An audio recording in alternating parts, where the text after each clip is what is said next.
وأهلا بكم في حلقة جديدة من سلسلة مزاعم الحضارة المفقودة تتساقط.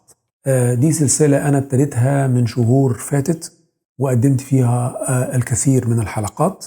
يعني أنا كل اللي بقدمه حاليا بيتصدى لمزاعم تيار جديد ومدرسة جديدة اسمها مدرسة أو تيار التاريخ البديل، اللي بتدعو إلى التصديق والإيمان بفكرة إن في حضارة مفقودة في التاريخ القديم، التاريخ المصري القديم، هي المسؤولة عن إنشاء وإنجاز معظم الآثار المصرية الكبيرة والمهمة، زي أهرامات الجيزة، أهرامات دهشور، زي المسلات، زي المعابد الكبيرة الأقصر والكرنك، زي التوابيت، حتى الخزف اللي هو الجرانيت، والخزف اللي هو السيراميك. ده برضو من المنجزات اللي بيرموها لحضارة بيسموها حضارة مفقودة، بمعنى ان هم بينفوا ان العصر الأسرات المصرية القديمة اللي هنسميها مصر القديمة بثلاث مراحل، سواء الدولة القديمة أو الدولة الوسطى أو الدولة الحديثة،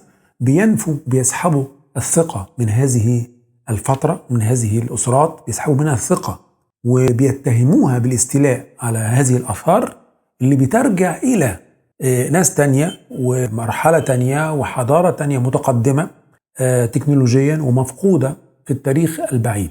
يعني بيقولوا مثلا إن أهرامات الجيزة دي تاريخها لا يقل عن 36,000 سنة، 40,000 سنة أو 36,000 سنة. أنا سمعت أرقام من بعض الباحثين في التاريخ البديل بيرجع أهرامات الجيزة إلى 80,000 و70,000 سنة قبل الميلاد. يعني شوف الشطط الفكري. بعض الناس المعتدلة شوية ومنهم يعني بعض الباحثين المصريين اللي بينتموا إلى مدرسة روبرت بوفال ونظرية روبرت بوفال وحزام أورايان وما شابه، بيقولوا لا، ما احنا معتدلين شوية، يعني احنا هنرجعها إلى 10,500 سنة قبل الميلاد. يعني الأهرامات دي ترجع 10,500 سنة، احنا كده نبقى يعني ده اعتقادنا. فالكل عايز يرجع هذه الحضارة وهذه المنجزات وهذه الآثار المصرية المهمة جدا والعظيمة جدا إلى فترات سحيقة وبعيدة في التاريخ القديم ومش معروف مين أصحابها، بس مهم يبقى ليهم بيافطة كده اسمها تاريخ مفقود، حضارة مفقودة. مين دول ما نعرفش. فلما أنا يعني أجد يعني بعض الألم والحزن إن أنا أسحب الثقة من المصري القديم ومن الفنان المصري القديم، من المفكر المصري القديم، من المهندس المصري القديم. أنا مش بتكلم عن ملوك، أنا لا يعنيني الملك خفرع ولا يعنيني الملك خوفو في شيء. هو اللي بيعنيني اللي صاحب المنجز، هذا المنجز هو المهندس المصري والعامل المصري والفنان المصري. أنا راجل دارس الفن المصري القديم وعارف البصمة الفنية والبصمة الثقافية المتصلة لهذا العصر، عصر الأسرات كله.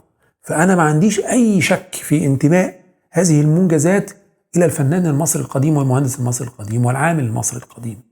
يعني أنا لما بتكلم عن هرم خوفو أنا مش بمجد الملك، أنا بس بحدد الفترة بتاعت فترة حكم الملك خوفو، أو حكم الملك مثلا سنوسرت، أو الملك أمنمحات الثالث، أو الملك مثلا أمنحتب الثالث. لا، دي فترات.